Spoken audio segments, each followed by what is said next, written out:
بسم الله الرحمن الرحيم. طريه جدا وتحسوها، ما اظنش ان يبقى في نتيجه احلى من كده في حاجه بقى لها شويه طالعه من النار. الله الله.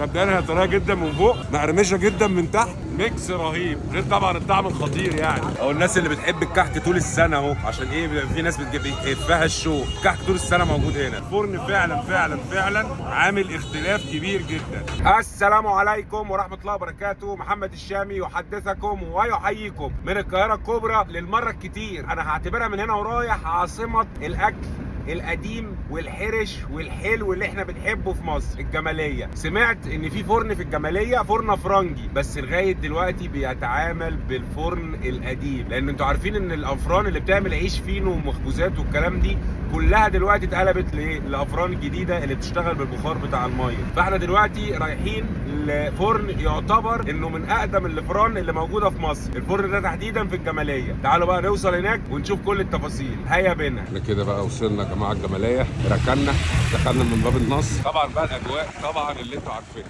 الفرن بقى بالليل كده في السهره بيبقى خيال تاني. وانا بصراحه بحب اجي هنا في الدنيا فاضيه كده، عشان ايه؟ ده حصان عادي مش اي حاجه واقف على الباب، غالبا في مماليك دي حاجه بيساووا عليها. بصوا يا جماعه البيوت والوكالات ومخبز الانوار هو اللي على الناصيه قدامنا ده. احمد ومحمود دول الاحفاد، المفروض ان هم قاعدين مستنيين.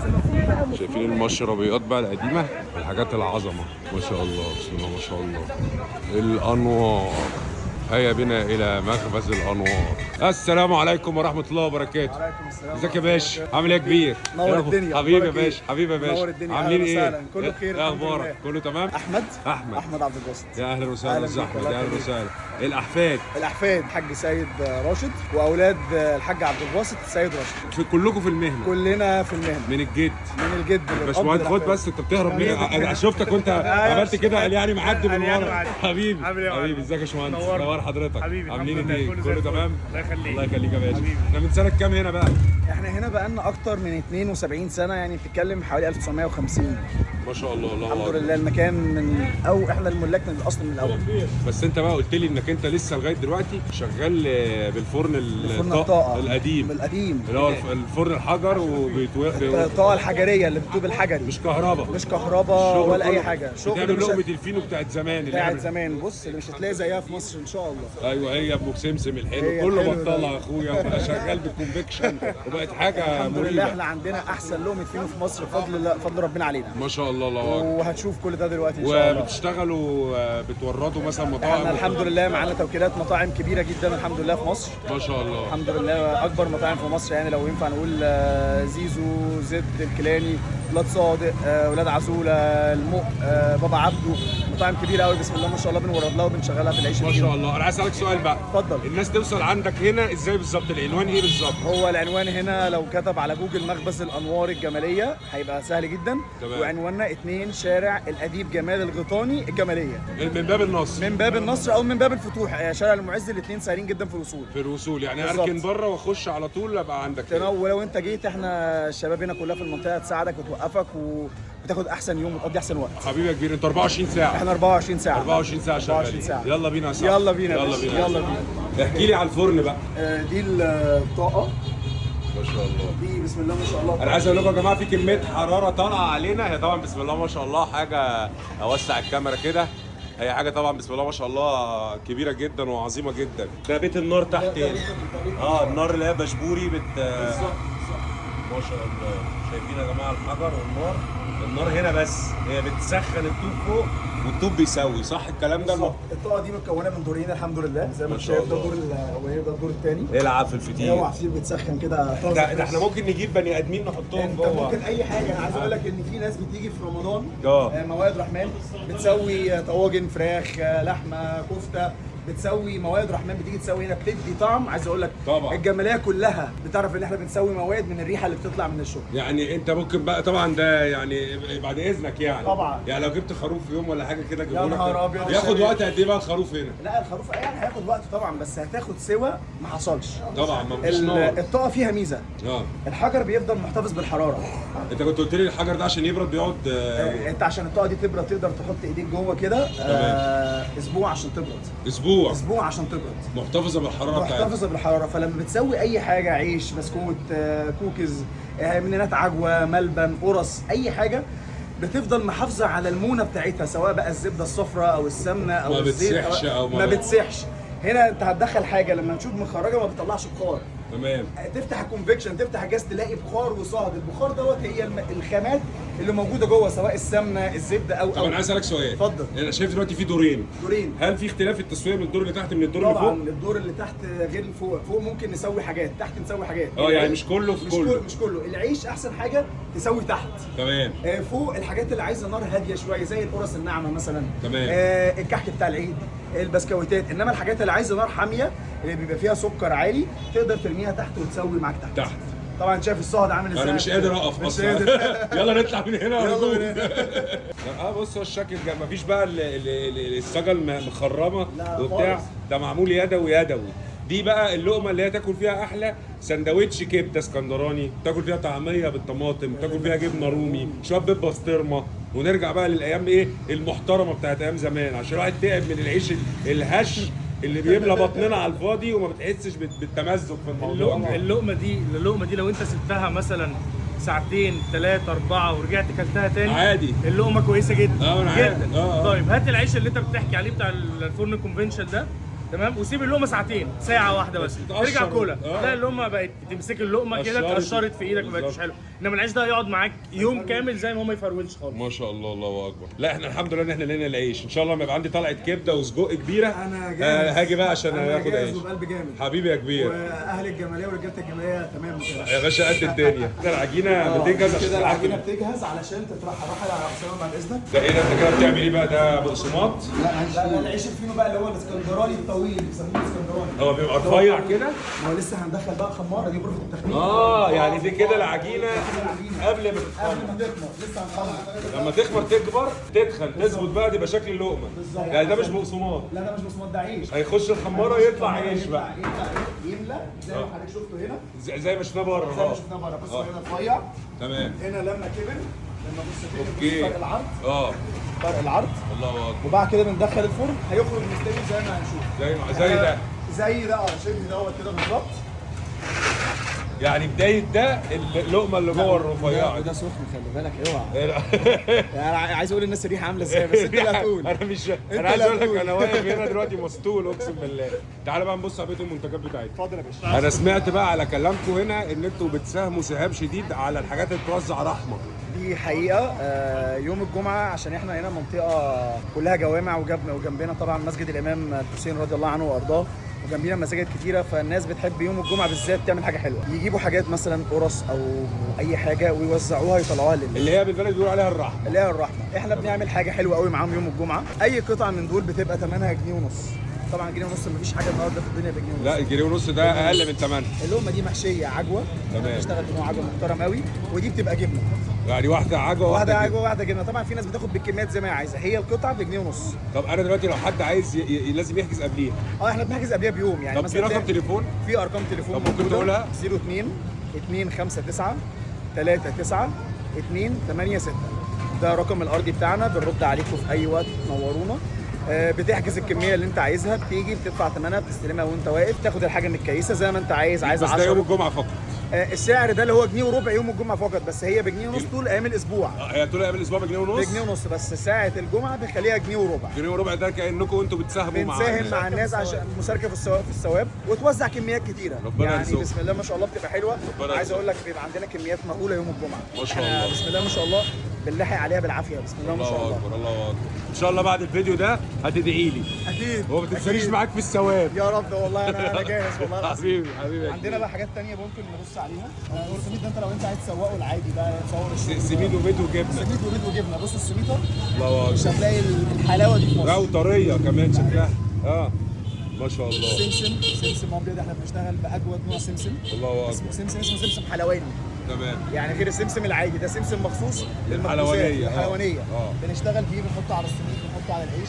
ودي ايه ده؟ دي بقى اللي هي القرص بتاعت الرحمه، اللي هي بتاعت اللي هي اليانسون. دي قرص دي ينسون قرص ينسون برضه بتتعمل وتتوزع. الناس بتعملها وبتوزعها. دي بتبقى طبعا مكلفه شويه، دي بتبقى ثمن الواحده 5 جنيه. اوكي. بس دي عشان بتبقى سمنه سمنه بسمنه. اوكي. بتبقى خطيره جدا، وعايز اقول لك هي سخنه يعني. بنعمل كده ندوق بقى يا باشا. ما انت كده احنا لازم ندوق بقى يا باشا. كده الموضوع هيوسع كده لازم مننا. ندوق بقى. احنا نبدا بقى نخش مرحله يلا بقى يلا، انا امسك التليفون بقى بايدي الشمال تمام عشان ادوق معاك باليمين. بسم الله الرحمن الرحيم.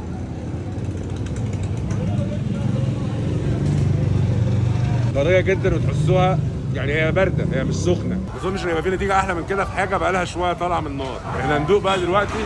الاهم بقى من الكابتن عايز ادوق السميد. طبعا ما دام بدات تاكل يعني. بدأنا لسه خالص. سميد بقى. الله الله. انا دايما انا والسميد اصحاب على كوبري اكتوبر. باذنك حاجه احلى. عارف لما تبقى مزنوق على كوبري اكتوبر فتضطر تاخد لك واحده سميده تكسر لك سنانك وانت ماشي. ده سميد بجد. دي ما تتقارنش. ايوه مبدئيا هي طريه جدا من فوق، مقرمشه جدا من تحت، فعامله ميكس رهيب. غير طبعا الطعم الخطير يعني. انه استاذ احمد بعد جاب لي جبنه رومي عرف يجيبني. بعيد عنك حياتي عذاب لسه بامانه. في طعميه سخنه مع الفينو اللي طالع سخن ده، في ضرب نار لسه. احنا هنخش بقى على الكبير. طعمها سخنه معيش الفينو السخن. وطماطم وخيار بقى. لا في ده احنا 24 ساعه 24 ساعه. بس انا مش عارف اجي لكم هنا غير بعد 12 يعني. كواليتي الحاجه هو فعلا طعم الحاجه مختلف فعلا. الفرن فعلا عامل اختلاف كبير جدا. دي ايه بقى؟ عين اليمامه. عين اليمامه. عين اليمامه. يمامه ومسكره. ايه رايك في القرمشه الاول؟ دي اسمها ايه قلت لي؟ عين اليمامه. دي بقى عايزه شاي بلبن فعلا صبح وحوالي كيلو. وما تسالنيش هتزيد قد كام كيلو، يعني هي كيلو منها انا ما اعرفش اديك كام كيلو في فخادك يعني. بس يا ريت ايه تبقى متريث وانت هنا، لان هم هيخطفوك يعني. الكحك عندكم هنا طول السنه؟ طول السنه. يعني مش طول عيد السنة. بس. وعندنا كحك بنعمل فيه حاجه كده يعني تركه لينا تديله طعم غير اي حد. ايه بقى؟ احنا بنعمل هنا حاجه اللي هي الطريقه اللي شبه بلدي شويه. احنا هنا بنقدح السمنه، فلما نحطها مع الدقيق والسمنه يشربوا مع بعض، مش يتعجنوا. تمام. يتشربوا مع بعض. الدقيق كواليتي. ادوق يا عم. انا تعبان، احنا تعبانين. او الناس اللي بتحب الكحك طول السنه اهو. عشان ايه؟ بيبقى في ناس بتحبها الشو. الكحك طول السنه موجود هنا. هو مش جاي بالذوبان بتاع الجديد، هو في عضه بس بعد العضه دي بيدوب بقى. والكلاكسات هنا رهيبه.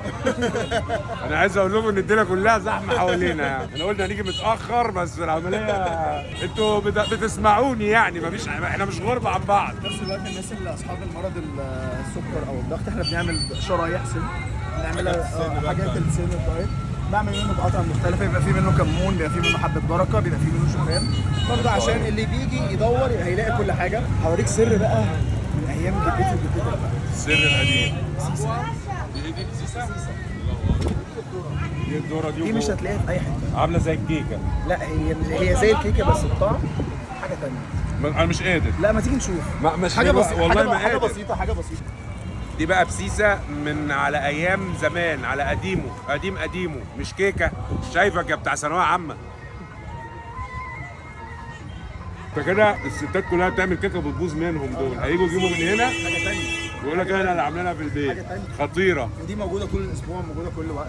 الاصناف دي طول الوقت موجوده. 24 في ال 24 ساعه. والكحك برضه موجود. الكحك على طول موجود. طب انا لو عندي فرح، عندي مناسبه، عندي حاجه وعايز اعمل كميه بطلب عادي. بتطلب عادي، بتيجي قبل الايفنت مثلا ب3 4 ايام او حاجه، بتبلغني انا عايز كذا بظبطه لك.